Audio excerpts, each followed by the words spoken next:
Alright guys, so one of the questions I get a good bit is how do I clean my fines? And I think I use what most detectors use, and it's just a rock tumbler.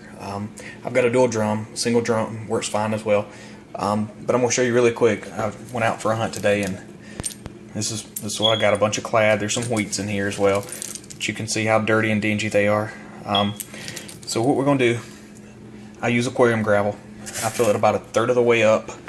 I would say probably somewhere right in this area here. And you know, some people even fill it another third up with fines. I don't do quite that much, but with just this little bit here, I'm gonna go ahead and put them all in this one drum. No need to use both drums for this. So we're gonna go ahead and drop them in.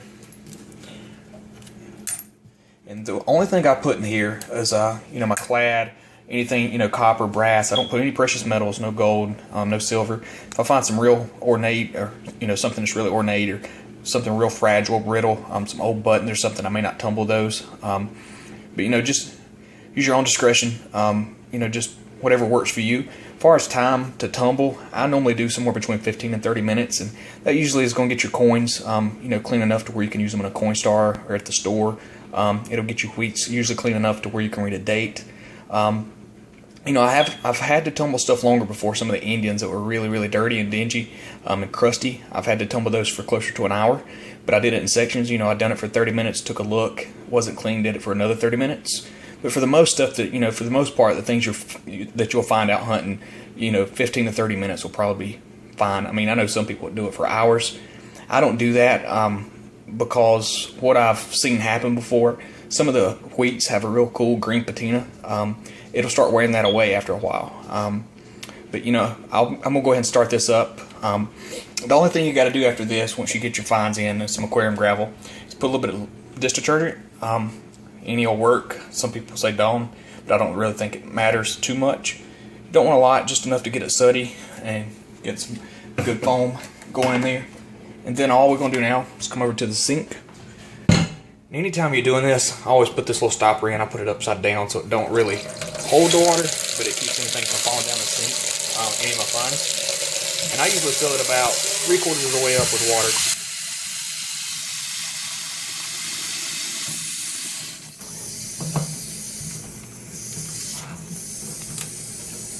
Okay, let's go over here.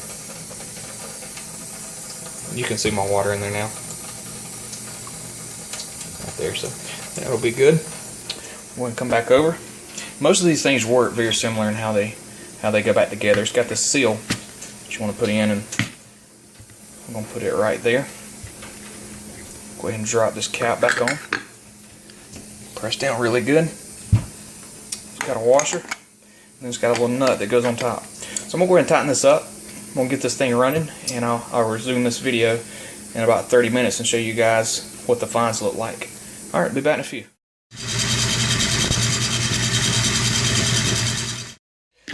Alright guys, so it's been tumbling now for about 30 minutes. Let it run a little bit longer than normal. Once it's done tumbling, you can come over here to the sink. I've got one of these little sifters. Paid like $3 for it at Walmart. Works really well.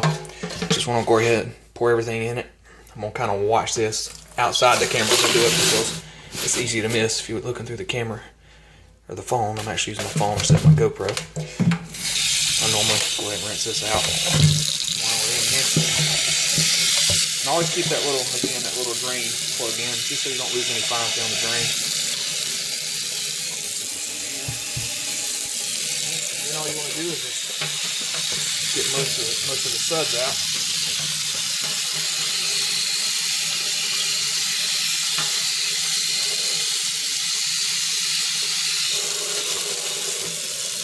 I normally sift it around a little bit more to make sure I got most of the dripping water out. And then we're going to go over here. As far as paper towels, I use Viva. I mean, that's again a preference thing. These Viva paper towels are almost like cloth. And it's really hard for them to tear even if they do get wet.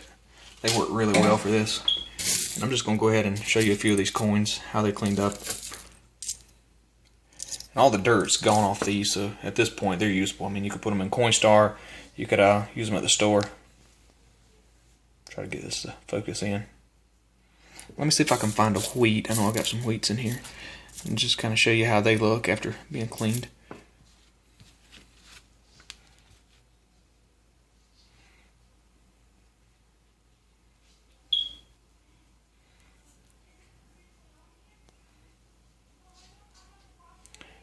Trying to get this to focus for you guys. Looks like a 34D. So, I mean, you can see how well all the coins clean up. I mean, they're just shining now compared to the way they looked beforehand. Here's an old shotgun head stamp I picked up too. It's kind of cool. But that's basically it, guys. That's all you got to do to tumble your coins, clean your finds. Again, don't put no precious metal in here, no silver, no gold, nothing like that. But, you know, 20, 30 minutes. I've done this for 30 minutes just for the video purpose of the video, so you guys can see what it looks like. And if you leave it in there longer, it'll even get cleaner than this. But the only time I would do that personally is when you have like some really old coins that's really caked with some crud. Again, you know, I had some Indian head pennies I had to tumble for about an hour to get clean. But you can see there on that penny, it was starting to take a little bit of the patina off, the green patina. So that's why I was saying I wouldn't do too long. These probably would have been fine at 20 minutes, and I wouldn't have lost as much of that patina.